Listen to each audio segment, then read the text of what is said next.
오늘 이 설교 본문은 지난주에 제가 새로 나온 책을 하나 읽고 결정했습니다.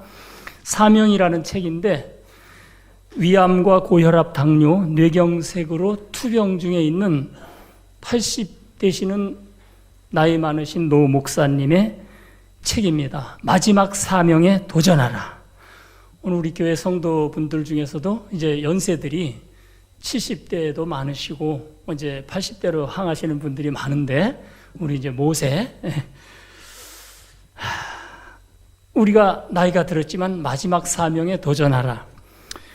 그분은 강원도 산골에서 중학교를 졸업하고 무작정 상경해서 일자리를 밥만 먹여주고도 일을 하겠다고 일자리를 여러 군데 찾다가 못 찾고 이렇게 서울역 근처에서 이렇게 노숙을 하다가 그 남대문 교회인가 그 교회 창문을 몰래 열고 들어가서 추운 겨울에 거기서 하룻밤을 자오고 나와서 거기서 이제 기도를 했다고 그래요. 이 추위에 한 3일 정도 굶고 막 힘든데 잘 데가 없어서 교회 창문을 몰래 열고 들어가서 거기서 이제 처음으로 하나님 앞에 저를 살려주시면 제가 정말 하나님을 위해서 일하겠습니다. 그리고 나서 그분이 이제 여러 가지 어릴 때부터 이렇게 직장이라고 할 것도 없는 일들을, 굳은 일들을 하다가 나중에 이제 그 독학으로 사서학과를 나와가지고 한국은행에 들어가서 20년 동안을 이제 그 도서를 관리하면서 은행 근무를 하면서 벌어들인 돈들을 가지고 자기가 서울에 처음에 올라왔을 때 그 교회에서 잠자고 그 서울역 앞에 거지들을 바라봤고 그 거지에게 얻어먹었던 그 밥을 생각하면서 서울역 근처에서 이제 쪽방촌 봉사를 하게 되고 가난한 사람들을 돌보다가 나중에 자기 그 받은 월급들이나 이런 걸 모아서 그 활동을 하고 이제 거기에 나사로의 집을 세워서 불우한 이웃들을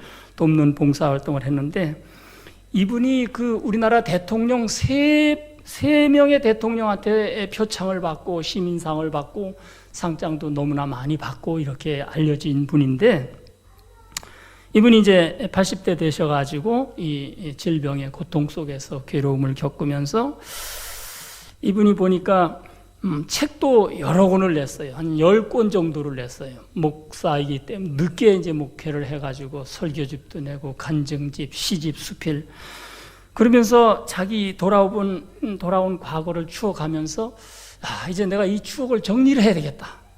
그러면서 자기 모든 행사했던 거, 상 받았던 거 이런 사진 같은 걸 전부 갖다 이거 내비둬 봐야 내 자녀들한테 짐만 된다고 자녀들이 이거 버리자니 부모님한테 죄스럽고 또 가지고 있자니 짐 되고 이런 걸 생각해서 내 주변을 정리해야겠다 해서 사진도 다 잘라버리고 자기의 옷들도 전부 다 가지런히 모아서 이렇게 폐품으로 버리고 그 다음에 자기가 활동하게 있었던 서류들 정리하고 그 다음에 자기의 모든 출판한 책들도 다 버리고 그리고 이제 대통령 표창 받은 것도 장식장에 한 3개가 있는데 그것까지 다 자리에 버리려고 그러는데 이제 그 사모님이 그러더라는 거예요. 여보 당신 마음 알지만 이 상은 당신이 한 이 일은 당신만의 사역이잖아요. 우리 온 가족이 거기에 몰두해서 함께한 사역이기 때문에 이제 그거는 내버두라고 이렇게 했다는 이야기를 하면서 이분이 그 모든 자기의 행적들을 지우면서 뭐라고 말했냐면 나의 허세와 교만이 자랑거리가 되어서 그것을 가지고 천국에 가는 것이 부끄럽다. 그래서 나의 교만을 내려놓고 싶다라고 하면서 글을 시작했습니다. 제가 이것을 보면서 이분의 질병의 고통과 투병의 그런 어려움 속에서 이 고통 속에서 이 책을 쓰신 거예요. 책을 쓰면서도 내가 과연 이 책을 다 완수하고 죽을지 모르겠다. 저는 이 오늘 본문의 말씀을 통해서 이스라엘 백성들이 홍해바다를 건너서 수르 광야로 사흘 길을 사막에서 물 없이 지내다가 마라에 도착하는 장면들과 함께 이 고통들을 겪고 있는 사람들이 당시 유대인들만이 아니라 오늘 여러분과 저에게도 이런 고통들을 쓴맛을 보고 살아가는 사람들이 많이 있겠다. 그래서 함께 은혜 받기를 원합니다. 22절과 23절에 보면 이 사람들이 사흘길을 물 없이 광야를 걷다가 이제 마라를 만났습니다. 오아시스를 만난 거예요. 여러분, 사막에서 물이 없으면 얼마나 고통스럽습니까? 우리가 흔히 요즘에 건강에 대해서 얘기할 때 성인이 하루에 2리터의 물을 먹어야 된다, 마셔야 된다고 그래요. 저도 이제 낮에 활동하면서 낮에 바쁘다 보니까 물을 잘 못 먹게 되더라고요. 그러다 보니까 이제 저녁에 저녁 먹고 나면 못 먹은 물을 한 큰 컵으로 3잔씩 막 먹다 보니까 잠이 잘 안 옵니다. 물을 성인이 2리터를 먹어야 줘야 되는데 이 사막에서 사흘 동안 물 없이 견딘다는 것은 쉽지 않고 아마 보통 사람들의 생각과 말대로 표현하자면 아마 눈이 뒤집히는 그런 상황, 죽음의 위기 상황에 이제 물 있는 오아시스를 만난 거예요. 그래서 이 사람들은 막 희망을 가지고 그 오아시스에 들어가서 엎드려서 물을 먹으려고 그러는데 그 물이 쓴물이라는 말이에요. 여러분이나 제가 인생을 살아가면서 신앙생활을 하면서 하나님은 천지를 창조하시고 내 모든 일들을, 내 기도를 들으시고 나의 모든 숨소리에, 고통의 소리에 응답하신다고 믿고 배우고 있지만은 때때로 내가 당하는 고통에서는 얼마나 쓰디쓴 괴로운 고통들이 나에게 다가오는가. 닥친 사람과 경험한 사람만 알게 되겠죠. 이스라엘 백성들도 이 엎드려서 물을 먹는데 이 쓴물에서 맛이 조금 쓰다면 쓴물 정도 갈증에도 먹을 수 있지만 이 쓴물을 통해서 고통이 오기 때문에 먹을 수 없는 오아시스. 겉으로 보기에는 물입니다. 보기에는 색깔은 좋습니다. 그러나 먹을 수 없는 물이에요. 우리 인생을 살아가면서 우리 눈에 좋게 보이지만, 아름답게 보이지만 그것을 통해서 피폐한 우리 삶의 낭망을 가져다 주는 일들도 많습니다. 우리가 술, 담배를 좋아하시는 분들은 얼마나 멋있는지 몰라요. 다 젊은이들은 담배 피우는 다 연기 쫙 나가는 모습을 보면 그게 너무 멋있어가지고 어릴 때 담배를 배우고, 또 술도 마찬가지네요. 마시고 나서 아마 어렸을 때 술 맛을 보고 나면은 그 사람이 술 안 먹을 거예요. 눈에 좋게 보이지만 또 멋있어 보이지만 그것이 인생을 피폐하게 만드는 것처럼 이것은 술, 담배에 대한 이야기가 아니라 우리 삶 속에서도 좋게 보이는 것들이 우리 신앙을 파괴하고 우리 인생을 망치는 일들도 얼마나 많은지 모릅니다. 마라라고 하는 오아시스는 바로 그러한 유혹들인지도 모릅니다. 희망이 절벽으로 다가왔을 때 이스라엘 백성들은 원망을 하기 시작했습니다. 사랑하는 여러분들과 저도 힘든 일이 있으면은 뭔가 이 힘든 일을, 나에게 닥친 어려움을, 내가 겪고 있는 어떤 피해를 누구에게 책임을 전가시키고 싶고 누구를 원망하고 싶고 그러잖아요. 역경 속에서는 우리가 항상 그런 마음들 같습니다. 지금 이 순간도 여러분과 저희 가운데, 우리 성도들 가운데서도 아주 고통스럽게 질병의 고통 속에서 투병하시는 분들도 있고 또 생활고에 시달리는 분들도 있습니다. 이런 분들이 지금 마라의 쓴 물을 만나고 있는 상황이 아닌가 이렇게 생각합니다. 이럴 때 인간은 간사하기 때문에 불평을 하고 불만을 하게 됩니다. 여러분, 이스라엘 백성들이 홍해 바다를 가르는 기적을 봤습니다. 여러분, 같은 바다에서 바다가 갈라져서 이스라엘 백성들은 구원을 얻고 시간차로 뒤따라왔던 애굽의 군사들은 수장이 되는, 심판과 구원이 한 선상에서 동일한 선에서 이루어진다는 사실을 여러분들 생각해야 됩니다. 이스라엘 백성들은 그와 같은 기적을 불과 사흘 전에 만나고 그 기적을 찬송했습니다. 우리가 읽지는 않았지만은 그 14장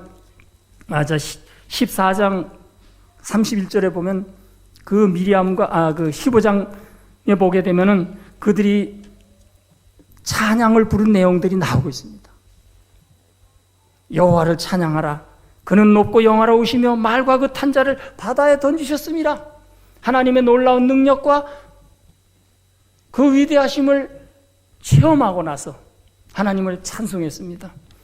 그러나 그것이 3일, 유효기간 3일 지내고 난 뒤에 마라의 쓴물을 맛보고 불평을 하고 원망을 하게 되는 것을 봅니다.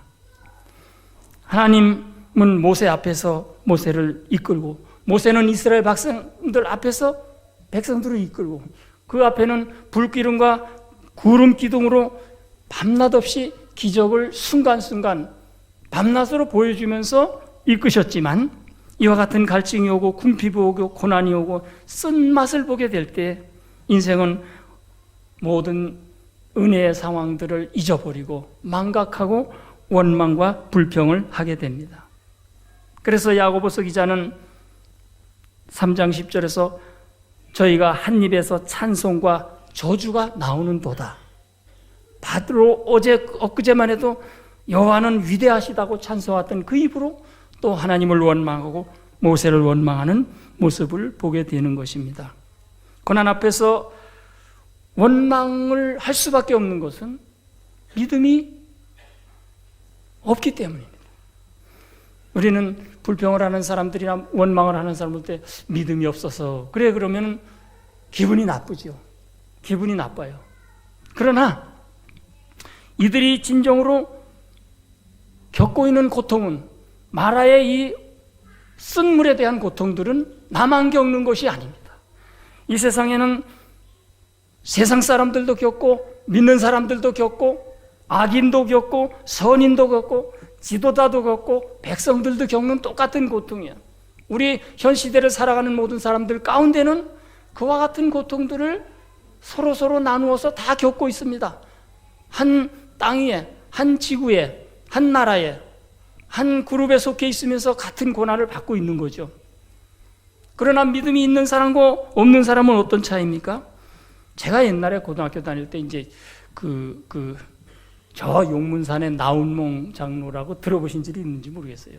나이 드신 분들은 알 거예요. 그때는 그 나운몽 장로가 용문산 기도원에서 얼마나 막 집회도 많이 하고 유명했는지 몰라요. 그래 그쪽 출신들 수도사들이, 여자분들이, 결혼 안 한 사람들이 까만 바지 치마 저고리 입고 나와서 부흥회도 많이 하고 다녔는데 그 시골에서 그 교회 그 부흥회도 참석했던 적이 있는데, 그 나운몽 장로가 한 말이 내가 그거 한 줄은 항상 기억하고 있어요. 돌아서면 천국이고 돌아서면 지옥이다. 같은 선상에 있어요. 같은 마라의 쓴물을 마시고 살아요. 누구에게도 병도 올 수 있어요. 교통사고가 누구에게나 일어날 수 있어요. 같은 선상에는 똑같은 고통을 겪고 갈증을 겪고 쓴맛을 보고 어려움을 겪고 있지만, 거기에서 하나님을 향해서 바라보면서 하나님 앞에 부르짖는 사람과 반대로 원망하거나 자기 자신을 포기하는 사람들의 결과가 달라진다는 거예요. 다른 것이 있어요. 우리가 다 한 선상에 놓인 겁니다. 같은 입장에 있어요. 믿음이 좋아서 그 위기를 벗어난 사람이 있는 것이 아니고, 하나님은 이러한 고통과 상황에서 우리를 바라보시면서 우리에게 어떠한 하나님의 모습을 보여주시기를 원하는가, 우리가 어떠한 악조건 속에서 기도로 부르짖는 모습을 하나님께서 보시기를 원하시는 겁니다. 어려운 상황 속에 있을 때 우리는 오히려 인생에 역전할 기회가 되는 것이고 전화의 벽의 기회를 맞이할 수 있는 것입니다. 우리가 주님을 향한 믿음이 있을 때, 주님을 내가 모실 때,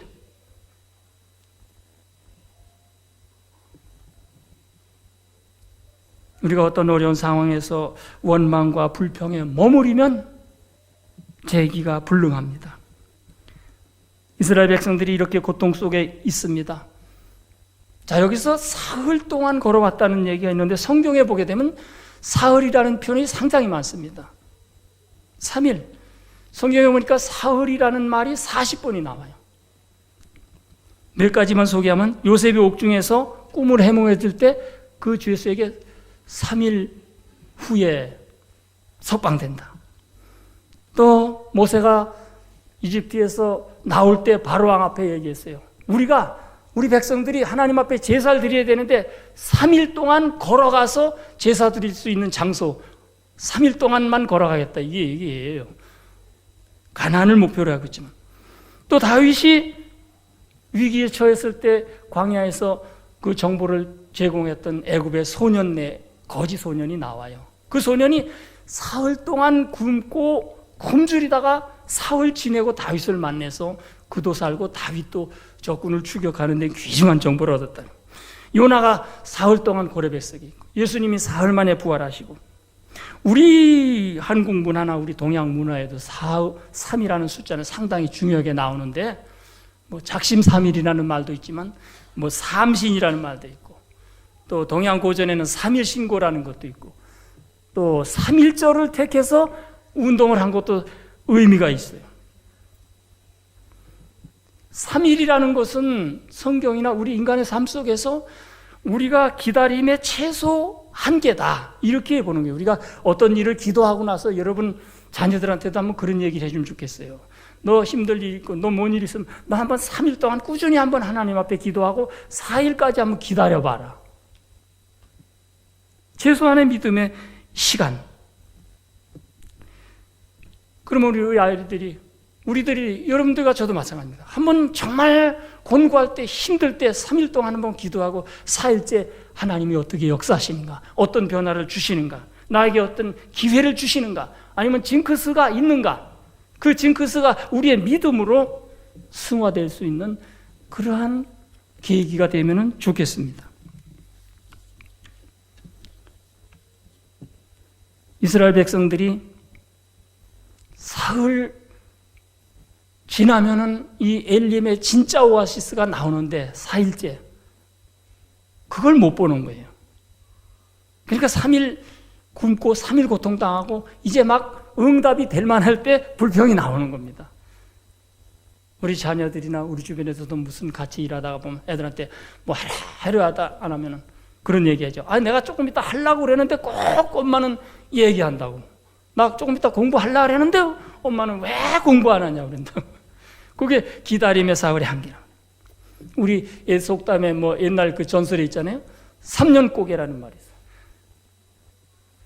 그 3년 고개에서 굴르면은 몇 년 살아요? 3년뿐이 못 산다네. 야, 한 번 굴은 사람이 이제 3년뿐이 못 산다 하니까 풀이 죽어가지고 이거 난 3년 후에 죽는데 하고 고민하는 사람이 있는가 하면 3년뿐이 못 산다면 나 10번 굴으면 30년 더 살겠네?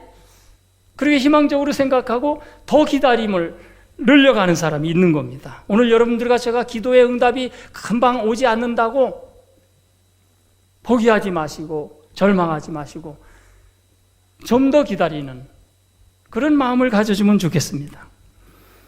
요한복음 16장 33절에서 예수님께서 세상에서는 너희가 환난을 당하나 담대하라 내가 세상을 이겼노라.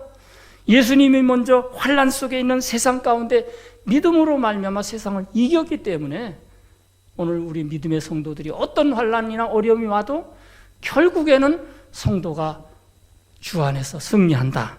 이런 믿음을 가지시기 바랍니다. 내가 또 몹쓸 병이 와도 또 경제적으로 정말 말할 수 없는 고통이 와도 주변의 직장이나 주변에서 누가 나를 괴롭히는 사람이 있어도 이거 한번 어느 기간을 정해놓고 견뎌보는 믿음이 있기를 바랍니다. 하루만 더 가면 하루만 더 견디면 진짜의 오아시스 엘림이 온다는 사실을 이스라엘 백성들은 몰랐던 것입니다. 하나님은 그와 같은 백성들의 불평과 원망에도 개의치 아니하시고 이 마라에 쓴 물을 단물로 바꾸어 주십니다. 이 마라라는 말은 성경에 이제 주로 한 3번 정도 나오는데 뭐 출애굽기하고 민수기에 나옵니다만 또 전혀 다른 곳에서 나와요. 룻기에 나옵니다. 룻기 1장 20절로 21절에 보면 나를 나옴이라 부르지 마라. 나를 마라라 부르라. 기근에 시달리던 나오미가 그 남편과 아들 둘을 데리고 저 더 나은 삶을 꿈꾸면서 모압으로 이민을 갔습니다.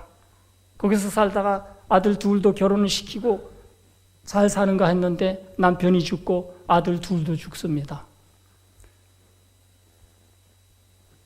나오미가 시어머니 과부가 되고 룻이 며느리 과부가 돼서 다시 베들레헴 고향으로 돌아왔을 때 그 고향 친구들이 와, 저 나오미 온다. 나옴이라는 뜻은 기쁨이요 희락이요 즐거움이라는 뜻이란 말이에요. 얼마나 좋은 이름이에요. 그랬더니 나오미가 그렇게 했어요. 나를 나오미라 부르지 마라. 날 기쁨이라 부르지 마라. 나는 마라야. 나는 쓴물이야. 나는 쓴 고통의 사람이야. 내가 지금 피폐하게 됐어. 이렇게 말하는 모습이 나옵니다. 우리 인생 가운데서 마라와 같은 상황에 처해 있는 것. 나오미는 아마 우리 옛날 표현이라면 내 팔자가 이게 뒤움박 신세가 돼서 이리 뒤집히고 저리 뒤집혀서 세파에 시달려서 보잘것없는 존재와 같이 여겨졌지만 하나님께서 룻을 택하셔서 룻을 통해서 그 집안을 일으키시고 그리스도의 명문 가문의 조상이 되게 하는 은총을 베풀어 주셔서 하나님의 놀라운 계획들을 보여주고 계시는 겁니다. 여러분, 마라를 만나서 백성들이 원망할 때 지도자 모세는 여기 성경 말씀에 보니까 모세가 여호와께 부르짖었다 그랬습니다. 부르짖어 기도했습니다. 부르짖어 기도했습니다. 엊그제 금요철회 때도 박목사님이 설교하시는데 사사기 15장에서 삼손에 대한 설교를 하실 때 삼손이 그 블레셋 사람들을 막 물리치고 치고 이제 기진맥진해서 갈증이 심해서 목말라 죽을 위기에 있었던 목이 말라서 여러분 목말라 죽을 정도 돼봤습니까? 우리는 어디 가든지 물이 많으니까. 그때 삼손이 여호와께 부르짖었습니다. 부르짖었다고. 그때 웅덩이에서 샘이 터지면서 물이 올라서 그 물을 먹고 기력을 얻어서 다시 사명을 위해서 떠났습니다. 그 장소가 바로 에나꼬레라고 부르짖음의 샘이라고 이름 지었다고 말씀하셨는데 많은 은혜가 됐습니다. 여러분들과 저도 이와 같은 부르짖음의 샘, 부르짖어서 하나님으로부터 응답받는 그런 샘이 있기를 바랍니다. 하나님은 하루만 더 조금만 더 참고 가면 되지만 이스라엘 백성들을 불쌍히 여기시면서 그 쓴물을 우선 위기를 극복하기 위해서 쓴물을 단물로 바꿔주십니다. 모세가 부르짖어 기도할 때 하나님께서 한 나무 가지를 선택하시고 그 나무를 물에 던졌을 때 그 물이 쓴물이 단물로 변했다고 그랬습니다. 이 나무가 무슨 나무인지 이름은 안 써 있습니다. 우리나라에도 한방에 좋은 특효가 있는 나무들이 많아서 TV에 보면 대물을 찾아서 하고 뭐 산속으로 다니는 약재를 구하시는 분들도 있고 또 이 나무가 뭐 한방에 정말 좋은 약재로서 쓸 수 있는 나무일 수도 있습니다. 그러나 그 나무가 본질이 아니고 나무가 중요한 것이 아니고 이 변화의 큰 의미는 하나님의 사랑, 하나님의 능력, 하나님 없이는 살 수 없다는, 우리 인간이 살아가면서 물이 없이 살 수 없잖아요. 하나님이 우리의 생명의 근원 되신다는 것을 우리를 불쌍히 여기시고 그 불쌍히 여기시는 마음으로 하나님께서 위기 속에서도 능력을 보이시고 따뜻한 손길로 구원해 주시는 놀라운 역사이지. 이 나무는 좋은 한방 재료가 아닙니다. 그저 상징적인 도구요 하나의 소품에 지나지 않는 것입니다. 여러분, 물맛이 가장 언제 달까요? 설탕을 많이 타면 달까요? 설탕보다 뉴스가를 많이 타면 달고. 그러나 진짜 단물은 마라에서 먹는 이 물이야. 마라에서 쓴 물을 단물로 바꿨을 때. 커피 맛은 언제가 제일 좋아요? 지하 식당에서 식사하고 딱 올라와서 딱 커피 한 잔 마시면, 왜? 매운 거, 짠 거 막 이렇게 먹고 나서 커피 한 잔 딱 마시면 얼마나 맛있어요. 어떤 분들이 그 맛에 교회 온다는 얘기도 하시는 분들이 있더라고요. 농담이겠지만 그 올라와서 식사하고 나서 커피들을 즐기시면서 이야기 나누는 거 보면 얼마나 아름다운지 몰라요. 물맛이 가장 달 때는 마라에서 먹는 물입니다. 언제 우리에게 은혜가 충만합니까? 가장 고난 가운데서 내가 주님 앞에 매달릴 때 그게 은혜가 충만합니다. 내가 아무런 근심 걱정 없을 때, 내 주의가 잘 될 때에, 그럴 때는 오히려 기도해도 듣는 하나님이 들으시는 건지 안 들으시는 건지 몰라요. 뭔가 절박한 일이 있을 때 한번 나 이번에 한번 새벽기도 한번 일주일에도 한번 해봐야 되겠어. 금요철에 한번 나와야 되겠어. 이렇게 나왔을 때는 목사님이 인도할 때 처음에 부르는 찬송 가사가 딱 거기에 벌써 은혜가 돼요. 보통 때 부를 때는 그냥 가사고 뭐 그런데 그 찬송가 한 절의 가사가 그게 이게 감동으로 절박하게 느껴진단 말이에요. 우리 찬송가의 가사들 안 좋은 거 있어요? 감동 없는 거 있어요? 없잖아요. 그렇지만 여러분들이 그 찬송가 막 부를 때 막 감동이 오는 거 아니잖아요. 정말 절박한 마음으로 기도하면서 고난 중에서 주님 앞에 매달릴 때는 이 모든 찬송의 말씀들, 찬송가 가사가 은혜가 되고 말씀들이 은혜가 되고 그런 것입니다. 왜? 절박하기 때문에 쓰디쓴 물을 통해서 영혼의 위기를 만날 때에 주님을 통해서 던져진 이 나무의 물을 통해서 새로워진 물을 통해서 구원을 얻게 되고 축복을 누리게 되는 것입니다. 이 던져진 나무를 이제 어떤 분들은 예수님의 십자가를 상징한다고 설명하고 있습니다. 맞습니다. 그것이 십자가든 아니든 예수님으로 말미암아 오늘 우리 세상에 쓴물만 먹던 우리 인생들이 단물을 먹게 된 거예요. 영생의 물을, 생명의 말씀을 듣고 먹게 되지 않습니까?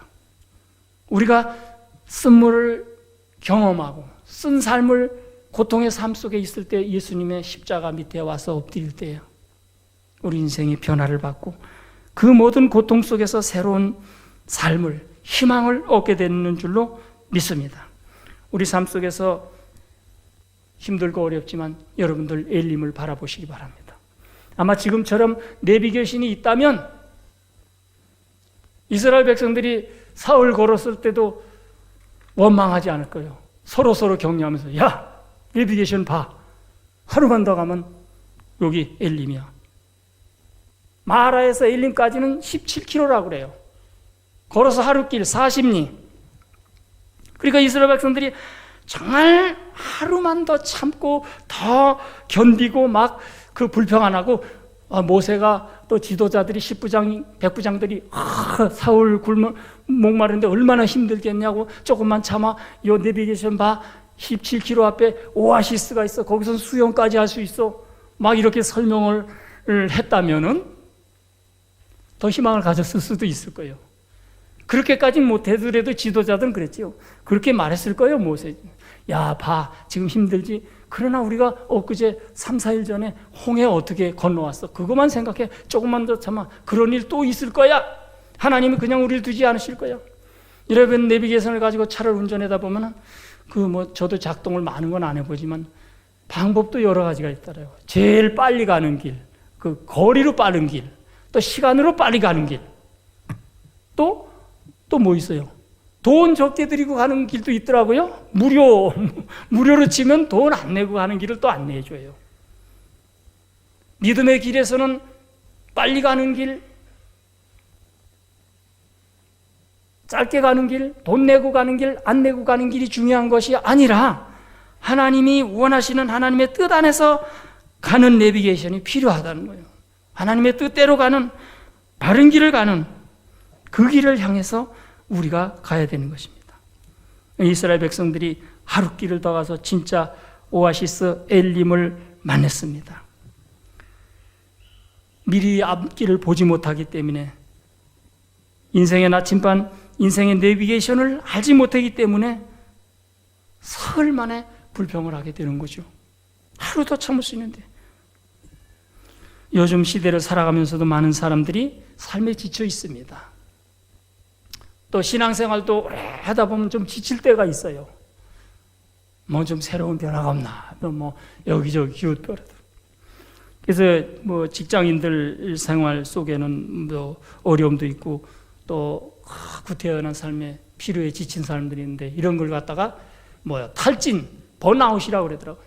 번아웃 상태에 있는 사람들이 많이 있는 거예요. 지쳐 있어. 뭔가 한 가지 일에 몰두하고 거기에 극도로 하다 보면 정신적으로, 신체적으로 우울감도 오고 무기력감도 없는데. 지난주에 우리 강동구 어린이집 교사들 힐링 한다고 그래가지고 저 아트센터에서 콘서트 했는데 거기 다 이제 교사들 참여시켜줬는데 그 갔더니 구청장이 이제 내년부터는 뭐 5년 이상 된 교사들은 휴가를 보내주겠다 그러더라고요. 그리고 예산 많이 씁니다.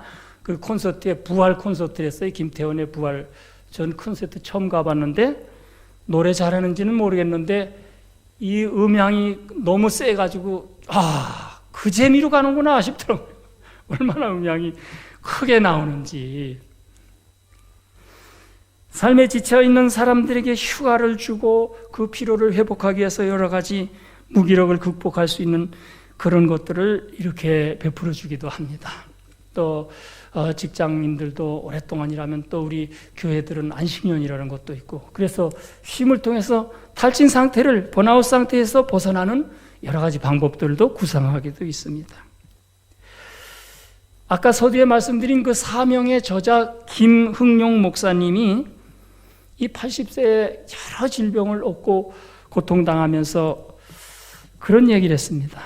자기는 많은 봉사활동을 하고 주님을 위해서도 일했고 세상의 나라로부터도 서울시로부터도 상도 무수히 받고, 그러기에는 자기 고통이 너무 힘들어서 우울감 속에 정말 내가 죽으면 좋겠다, 자살까지도 생각하는 마음을 가지고 있었대요. 그런데 그 교회 오빠라는 영화를 보고 그 대사를 소개하면서 내가 자살하고 싶은 마음을 고치는데 영향을 끼쳤다. 그 암 투병을 하던 교회 오빠라는 영화의 그 주인공 고 이관희 집사님이 죽기 직전에 PD가 질문을 했어요. 뭐라고 했냐면, 당신은 왜 그렇게 더 살려고 몸부림치십니까? 그 질문에 이 집사님이 뭐라 하냐면, 내가, 잘 들어보세요, 편안하게 살 때는 하나님께 부끄러운 삶이 많았고 편히 살 때는 부끄러운 게 많았다는 거예요. 그런데 내가 병들어서 죽어가는 시점인 지금 하나님 앞에서 가장 온전한 삶을 살고 있다. 그런데 아직 삶이 서툴고 부족하니까 단 하루라도 더 온전하고 충실되게 살다가 가고 싶어서 이렇게 하루하루를 더 살려고 애쓴다는 거예요. 여러분, 아파보지 않은 사람들은 저 정도 아프면은 그냥 죽지, 저게 사는 것과, 요양원에서 사시는 분들 보면 그렇게 생각들을 많이 하죠. 남의 일이니까. 마찬가지요. 믿음 없는 사람이라면 고통 가운데 있을 때, 경제적 파탄이 왔을 때, 사업이 망해서 부도가 났을 때 한 가지뿐이 없어요. 포기해서 자살하자, 죽자, 이렇게 사는 모양인가. 그러나 이관희 집사님이 믿음으로 주님과 함께 있기 때문에 할 수 있는 말은, 나는 하루라도 더 온전하게, 더 주님과 가까이 살 수 있는 삶을 위해서 하루라도 더 살고 싶다는 거예요. 여러분, 건강한 우리는 그런 마음이 있습니까? 행복한 우리는 그런 마음이 있습니까? 먹고 살고 생활 형편이 그런대로 괜찮은 여러분과 저는 지금 주님을 위해서 그렇게 좀 더 온전하게 살고 싶은 마음으로 애틋하게 부르짖는 그러한 기도가 있겠습니까? 우리가 고난과 역경 중에서 이와 같이 성숙한 신앙의 모습이 생겨나는 것입니다. 마라를 통과해야, 마라를 지나가야 엘림을 맞이하듯이 여러분과의 자의 삶 속에서 이와 같은 마라의 고통 속에서도 주님을 향한 부르짖음이 끊임없이 나오기를 바랍니다. 저들이 엘림에 도착합니다. 엘림이라는 지역은 큰 나무 숲을 얘기합니다. 저희도 옛날에 성지순례 가보니까 엘림에 도착했을 때 그 사막 가운데 종려나무가 막 있고 샘도 있고 사람이 사는 곳이더라고요. 성경에 표현되려면 이 엘림에는 12개의 섬이 있고 79개의 종려나무가 있었다고 그래요. 이스라엘 백성들이 거할 수 있고 이곳에 이제 장막을 치고 거하는 오아시스가 됐죠. 12개의 샘에서 생수가 흘러나오는 것. 우리가 성경 말씀을 통해서 예수 믿는 사람들이 육신의 갈증뿐만이 아니라 영혼의 갈증을, 말씀을 통해서 우리가 은혜를 입고 인생을 살아가고 영혼을 살려나가는 것입니다. 여러분, 우리 여러분들과 제가 세상 속에 갔을 때, 지하철 속에 같이 타고 갈 때, 어떤 시에 많은 사람들이 모여있는 군중 속에 들어갔을 때 무슨 안경을 쓰고 봐도 표가 안 납니다. 영혼의 말씀을 듣고 먹고 영으로 살아가는 사람들은 하나님과 함께하는 사람들인 줄로 믿으시기 바랍니다. 겉모양은 똑같지만 영혼이 있는 사람, 없는 사람이 틀리는 것입니다. 79리의 종려나무 가지는 우리가 잘 아는 대로 요한복음 12장 13절에 본 예수님이 예루살렘에 입성할 때 많은 백성들이 종려나무 가지를 잎을 잘라서 그 바닥에 깔고 호산나 부르면서 예수님을 찬양했습니다. 종려는 구원의 상징이고 종려나무는 구세주의 상징이에요. 그러니까 구세주를 통해서 우리 믿는 사람들은 살아가는 겁니다. 우리가 세상의 음식만 먹고 돈만 먹고 물질만 먹고 사는 게 아니고 그것만 가지고도 살 수 있다고 하면 세상 사람이겠죠. 그러나 우리는 하나님의 말씀을 통해서 주님이 주시는 은혜를 통해서 그 은혜로 말미암아 살아가는 사람이 성도인 줄로 믿으시기 바랍니다. 비록 여러분과 저희 가운데서 혹시 마라에 쓴 고통을 겪고 있는 분들이 계시다면 이제 하루만 더 참고 하루만 더 가고 조금만 더 가서 우리 앞에 있는 엘림을 바라보시고 그 엘림의 희망 속에서 믿음을 지켜나가시고 고난을 극복하고 주님을 소망하는 여러분들과 저가 될 수 있기를 간절히 바랍니다. 아멘.